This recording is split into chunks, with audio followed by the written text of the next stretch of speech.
طويل الشوق يبقى في اغتراب। পবিত্র কোরআনে বাবা মায়ের প্রতি ভালোবাসা প্রদর্শন করার ব্যাপারে যতবার আদেশ করা আছে সেই তুলনায় সন্তানের প্রতি ভালোবাসা দেখানোর ব্যাপারে কিন্তু তেমন জোর দেওয়া হয়নি। এর কারণটা কি? সন্তানের প্রতি বাবা মায়ের ভালোবাসা প্রকৃতিগতভাবেই আসে। সন্তান কোনো ভুল করলে বাবা মা খুব সহজেই বলতে পারেন, থাক, ছোট মানুষ, বেশি বকা দিও না।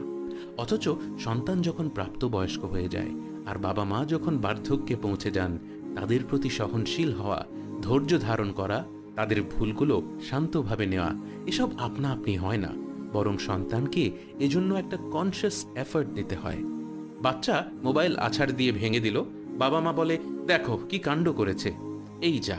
এরপর থেকে তারা খেয়াল রাখে বাচ্চা যেন মোবাইল না ধরে। অথচ বৃদ্ধ বাবা মা যখন মোবাইলের সহজ একটা ফাংশন বুঝতে পারেন না, বারবার ভুল করতে থাকেন, সন্তান যদি তাদের হকের প্রতি খেয়াল না রাখে, সে হয়তো তাদের সাথে বিরক্তি প্রকাশ করে বসবে।